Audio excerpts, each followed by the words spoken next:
Well, it's noon here on the East Coast on Labor Day, September 5th, and this is news that you can use from YAA with your hosts, Zach and Ray. And Zach, before we get going, I want to say one thing about people who work in the car business, at least on the Okay. sales side of things. Okay. Um, for the most part, we don't think very highly of salespeople and sales managers and F&I people. But the one thing they do that others don't is every one of those sales managers, general managers, and salespeople, finance people end up having to work every damn holiday. Okay. And at the dealerships that they work at, most dealer principals look at if they get like a holiday during the week like Thanksgiving, because there's only like 4 holidays that salespeople and sales managers get off. And so, like Thanksgiving, for example, most dealer principals look at it, well, hey, you're getting Thanksgiving off. You don't get your normal day off that week as well. But yet they have to work every damn holiday. Meanwhile, like the techs and everybody else are getting paid for not working the day. Just wanted to throw that out. It doesn't make them bad. Doesn't make them good people or bad people. It just makes them people that have to work on a holiday and figure out how to cook hot dogs and hamburgers. Maybe I'm like still a little fatigued from my bike ride and run this way. I did not understand where you started that to where you ended up. So wait, run me back. And we're going to talk about Buick and GM here in just a second. So stick around for a couple minutes here. Help me understand. So you started with, run it back one more time. I lost. Well, It's on it's my end probably. salespeople, sales managers, and F&I people Yeah. all give up their they don't get holidays like everybody else in America gets a holiday. They don't Yeah. get to take Labor Day off. They don't get to Yeah. take July 4th off. They don't get to take Memorial Day off. You know what? How about this? They, How about this? Because I get it. I understand. I'll rewatch. yeah. After we Well, do this show, I'll rewatch. and if I might add, some of us at YAA don't get to take Labor Day off or July 4th off or Memorial Day. It's just the way it is. It's part and parcel of being in the car business. Maybe that's what turns them into such miserable bad people. I don't know. You have a good weekend, Dad? Yeah, I think it's still going on because it's not really a holiday for me, but yeah, I had a great weekend. And you? Yeah, pretty good weekend. All right, Dad, I want to kick things off. I want to talk about General Motors, Mary Barra, and in particular, Dad, we talked about it on Saturday night over on the main channel, over on the YAA main channel, Dad. Buick to offer buyouts to all U.S. dealers. Any of Buick's nearly 2,000 U.S. dealers who don't want to make the investments necessary to sell EVs will be offered a chance to walk away with a check. Now, there are multiple pieces of this story that are fascinating, but Dad, on the surface, this just looks like what happened with Cadillac earlier this year or later, end of last year. Years ago. Was it like a couple years ago? I thought it was like it last was year. A couple of years ago that they offered the buyouts. Yeah. Hey, it's going to be really expensive to upgrade your properties to make sure that you can sell electric vehicles and all that stuff. If you don't want to do it, we'll give you a couple $100,000 check. You can go away. On the surface, it looks like, hey, if you don't want to sell EVs, you don't have to sell EVs. I think there's a bigger story here, Dad, and that this is GM pushing their way into the direct-to-consumer sales market. But I'll give you the floor first. Well, I think at least what they did with Cadillac is there are some there were some poor performing Cadillac stores and smaller Cadillac stores that were in rural areas. And, the thought of having to make the expenditure to set those stores up for a full EV future with Cadillac. And they might have been stores that were only selling 30 or 40 or 100 Cadillacs a year. It didn't make sense. So it made more sense to take the $300,000 to $500,000 buyout from General Motors. Now, they cut the number of Cadillac dealerships from 900 to about 600. There are many small Buick dealerships. Okay. Nearly 2,000 nationwide, just to be clear, nearly 2,000. There's 1,963 of them nationwide. And out of that 1,963 of them, 1,950 are paired with another General Motors brand. Typically, it's Buick GMC. That's typically how they're paired. Yeah. There are 13 13 standalone Buick dealerships in America. Okay. And what I mean by standalone is they are not partnered with any other GM brand. At one time, when Pontiac was still a GM product, I worked at one of the 21 standalone Pontiac dealerships in America. It was strictly a Pontiac dealership. We didn't have GMC, we didn't have Chevy. We had Pontiacs and pre-owned cars. Mhm. That was in Mesa, Arizona. So if you're a Buick GMC dealership and the Buick side of your dealership is only selling a few cars a month, okay, um, why do you want to keep it?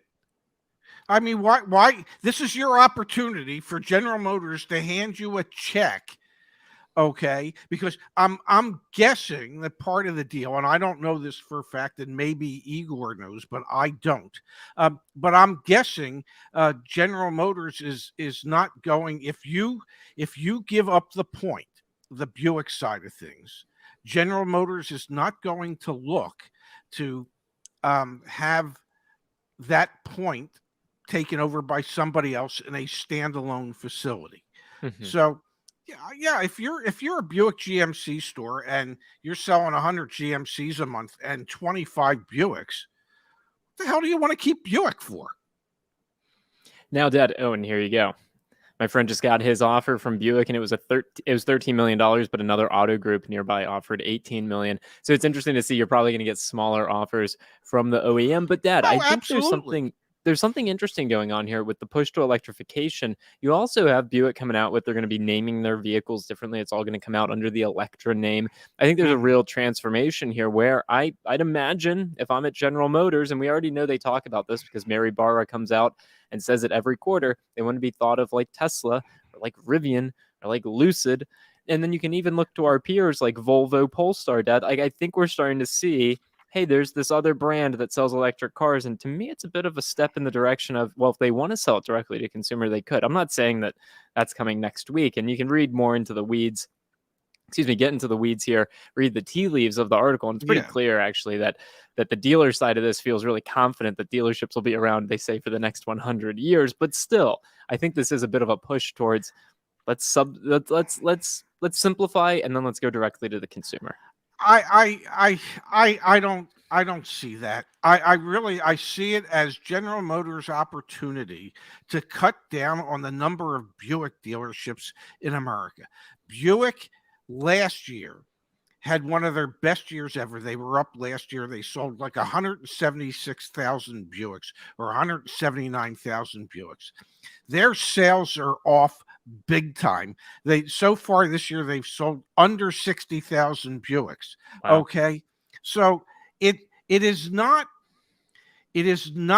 the the mass market brand that General Motors hangs their hat on. It's not Chevrolet. It's not GMC. And it's not a halo brand anymore like Cadillac was or is. So Buick kind of fell somewhere in between.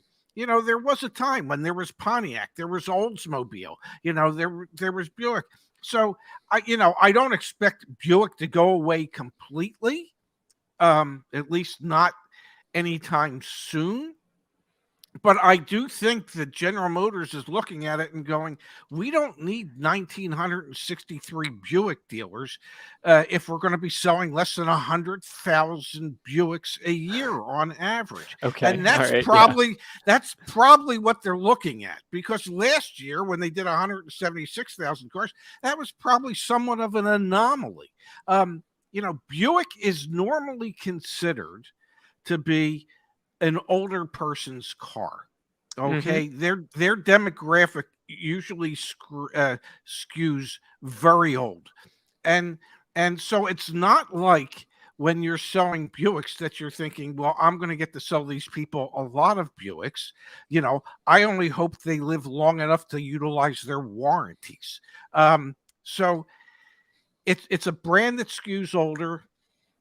Um, and that brand that skews older is probably not going to be that much into electric vehicles in the first place. Yeah. Yeah. Um, Yeah, I just see it as a way for GM to cut down the number of Buick dealers that they have across the country because they don't need that many. Do you think we're going to continue to see the consolidation of dealerships? Because you're right, when you mentioned Cadillac and now here at Buick, you don't need that many of these standalone or multi-point dealership operations. Why wouldn't we move towards more of a model where instead of there being 1,963 Buick dealerships, maybe there's half of that, 1,000? Isn't that more beneficial for the OEM as well? Because then you're shipping fewer, you're shipping cars to fewer different places, less logistics, things like that. Well, that and it creates a tad bit more exclusivity about the product. Um, it's not like dog poop; it's not everywhere. Um, so yeah, if you want to have your mass market brands, Chevrolet obviously is your major mass market brand for General Motors. When it comes to trucks, it's Chevrolet and GMC because GMC is a slightly higher quality or sold as a slightly higher quality truck than the Chevy trucks are. Um, and so really, where does Buick Buick fit fit, into yeah. that picture anymore? Yeah, That makes that's sense, that's makes my sense. take. And let's face it, Zach, I'm an older person. I could be entirely wrong. General Motors, the good people at General Motors, the top brass at General Motors might say to themselves, well, the Electra side of things for the electric Buicks just might be the thing that makes Buick popular again. Uh, I and bet you and there's people in a boardroom saying exactly that, Dad, who are thinking, okay, we rebranded as Electra. We target young people. We hire influencers to promote it. Electra. Exactly. That could be. And you know what?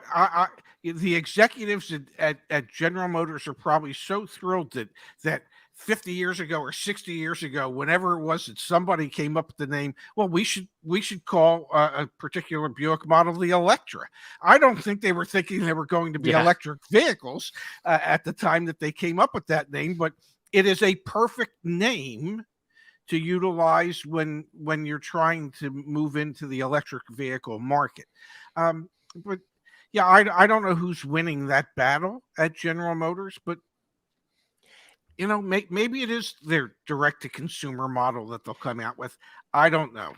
The reason I think there may be some validity to my argument, and the reason I'm willing to continue to stand behind it until we hear otherwise, even though I know we don't see eye to eye on this one, is because when you look at Ford, they broke Uh, out their Ford Model E and their Ford Blue. Ford Blue sells ICE vehicles. Ford Model E yes, is going to sell electric yes, vehicles. We've yes. seen Volvo and Polestar do that. And when especially when Ford came out with the news, we were just waiting. When was the next automaker going to come out and say, hey, we're approaching electric vehicles similarly, in the sense that dealers are not going to have inventory. The price is going to be the price. If you want to sell them, you have to follow our rules. Like, we're really truly seeing the evolution of the car dealership before our eyes, or so we thought. That Ford news, Dad, is like, what, 7 months old now, 6 months old, 5 months old, something like that. Yeah, And so to something like me, that. the steps that we're seeing GM take, they're not as explicit as what Ford has done, but they kind of push in that direction. Well, they're not nearly as bold. They're not coming out and Yeah. saying it. And maybe they're not coming out and saying it because maybe they're convinced that Ford's not really going to be able to pull it off, and they don't want to find themselves in the same situation. Because there hasn't been a whole bunch more conversation about Ford Blue and No it just headlines hasn't been. recently.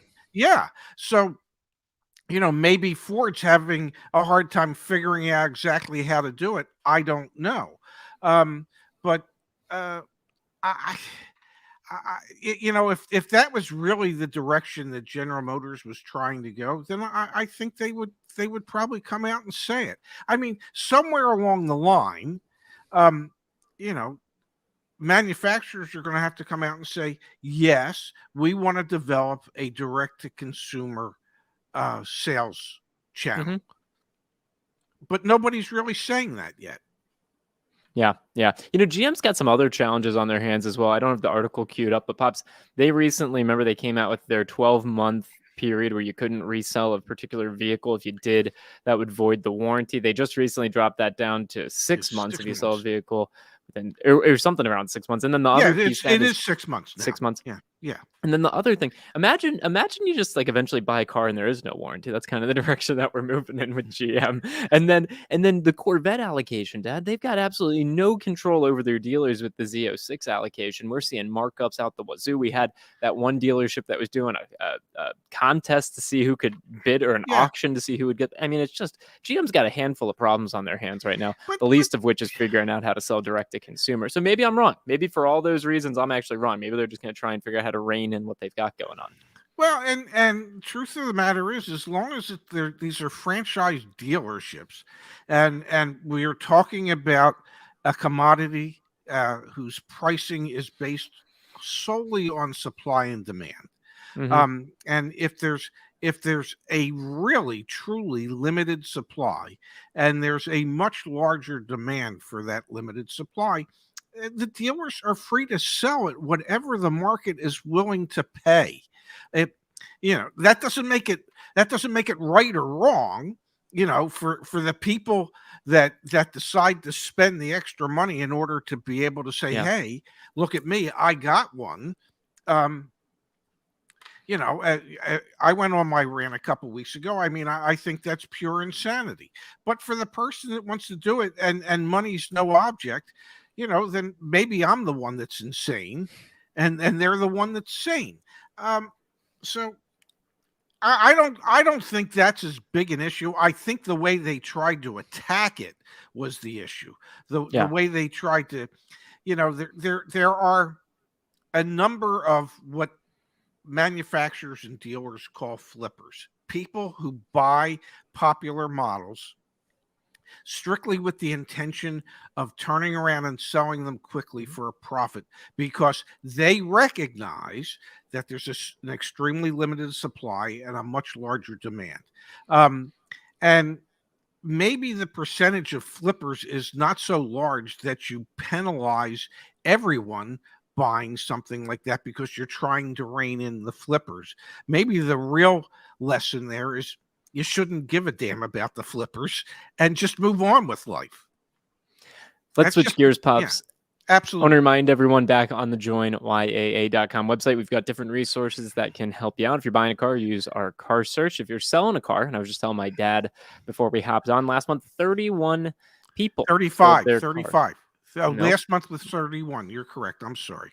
4 so far this month. Not that I pay attention. I'm sorry. Sold their car through YAA. You get multiple offers from dealers right here.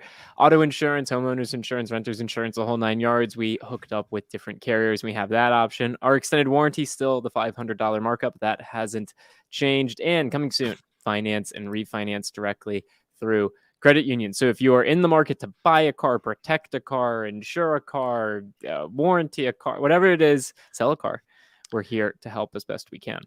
And even if you just want to talk to members in our community forum, you can, where you can get advice, you can get input as to what others have seen in the market in their areas. So there's a lot there, and so much of it is absolutely at no charge. All right, Dad, we are going to turn to a story that I think one member of our community probably signed a non-disclosure agreement and can't discuss, but we'll see if he comments anyway. We are going to be talking about a dispute going on in New England. Board sides with Subaru dealership in sale dispute. The Motor Industry Vehicle Board in New Hampshire sided with Prime Subaru Manchester in its dispute with distributor Subaru of New England over a proposed sale to Group 1 Automotive Inc. Dad, what happened here? And again, Igor in our community, if you want to provide any context, since you were on the sell side of this, a dealership group in New England decided to sell off their dealerships, Prime Automotive. One of those dealerships was a Subaru dealership, and I want to find it here, Dad. Where was it? They said the amount that the dealership was valued at.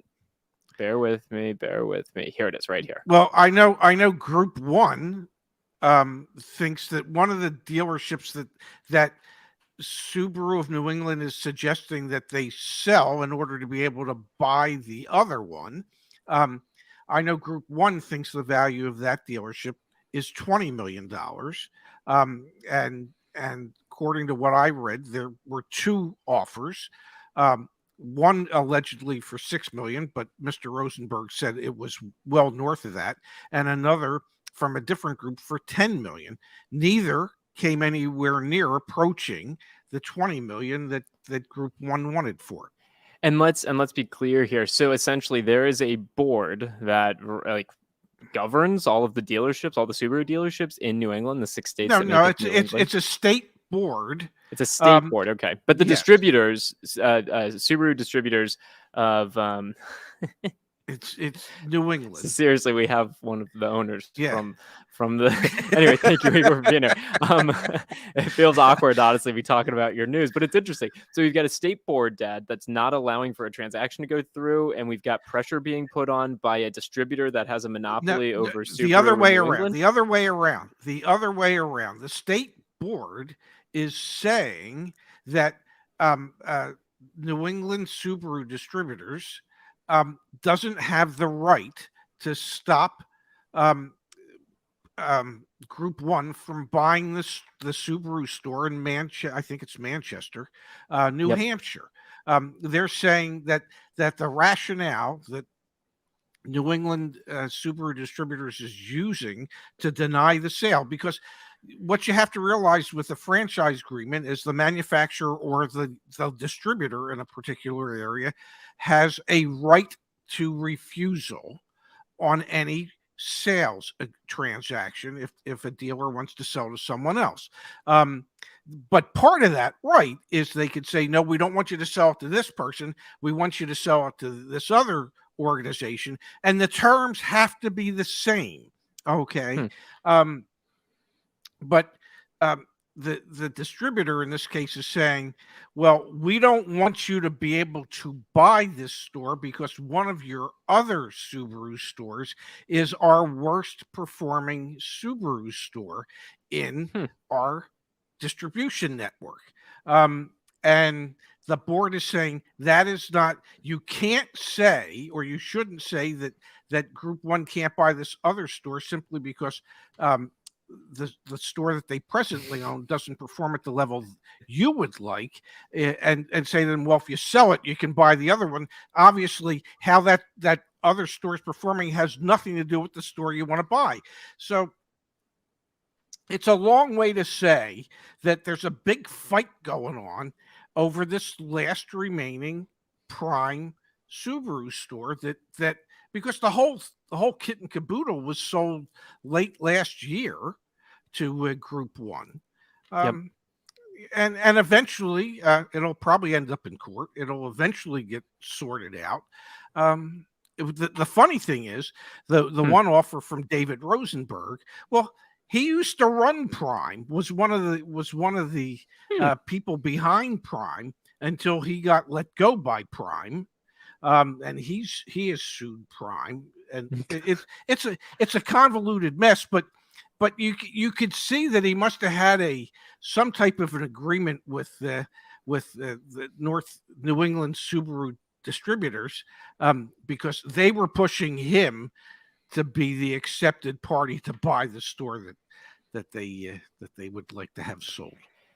Yeah, man, it's convoluted, it's complex, and it also, I think, highlights how behind the scenes there are all sorts of different actors that play a role in what's going on at a dealership. Like, this idea that I was pitching before with Buick and going direct to consumer, the reason that will not happen anytime soon is because of organizations like Northeast Subaru Distributors. Like, New England, thank you. And then I was in my mind crossing that with Southeast Toyota Distributors, which is another owned by JM&A, a huge monopoly down in the Southeast. They make so much money the way that this currently works. The last thing they want to do is see any aspect of it change.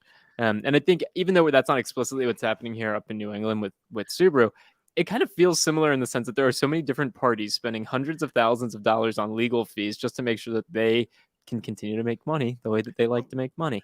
Well, a perfect example would be, I can't tell you how many times I've read comments from our community, comments on our YouTube channels about, my God, why doesn't YAA buy a dealership I know you guys would run it the proper way. We'd love to be able to buy cars from you. Even if we had the money to buy a dealership, okay, that doesn't mean we would ultimately get approval from the factory, or in this case, The New England, distributor. the New England Subaru distributor. It's all contingent upon factory approval. So these buy sells of stores, they take a tremendous amount of time. There's a tremendous amount of due diligence. There's a tremendous amount of schmoozing going on, to make sure that whoever it is that wants to buy it not only has the ability, but can get the factory approval to be the purchaser of a store. So even if we wanted to be the player and buy a store, doesn't mean any one of these people would ever approve us, especially based on our advocacy, that they would ever approve us to be able to buy a dealership. And recently, Dad, CarMax got out of the new car business altogether, if I'm not mistaken. And you got Yes, to wonder yes. if there was a little bit of pressure there from the OEM saying, hey, we appreciate your philosophies and how you do everything, but like the way you sell vehicles, or maybe CarMax actually had to conform to Toyota. So they decided they would, get rid of it and just focus on used vehicles. You're right. There are so many other. Honestly, the title of today's show was GM CEOs done with car dealers. Maybe it's the opposite, Dad. Maybe they're so deeply invested in car dealers that they're the ones that are perpetuating, keeping the dealership model around.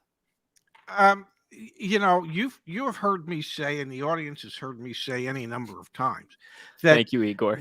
Thank you, Igor. That I don't honestly believe that any of the manufacturers, other than Tesla, Rivian, and Lucid, for the most part, Yeah. want to be in the retail automobile business. They much prefer to be in the wholesale automobile business and sell their product directly to the dealer body and be done with it, other than warranty issues and things like that. They don't want to have to deal on the sales side of things on a daily basis. That's not what they're good at. I don't really, as much as everybody thinks, well, the future is going to be direct to consumer. And I know as much as you'd like to see that, I Yeah. don't. I don't really see most of the manufacturers embracing that. Maybe they'll embrace some hybrid approach to that, but I don't think for the most part they really want to be in the retail automobile business. I just don't. I never have. I don't think that fits their business model.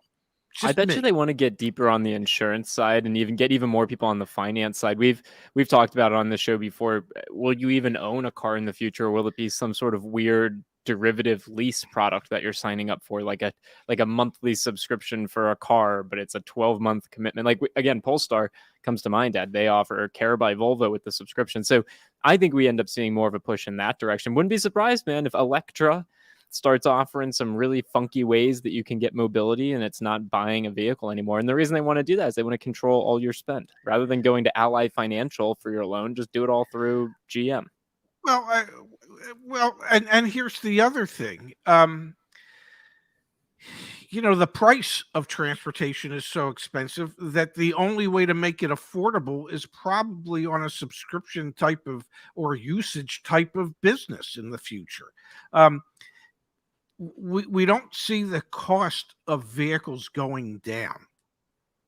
We just Used don't. prices maybe, but not new. Yeah. Yeah, not new cars because the cost of the raw materials keeps going up between inflation and everything. So and the push towards electric vehicles. So if those cars are going to continue to becoming more and more and more expensive, well, then you have to figure out ways to make them more and more affordable so people can use them.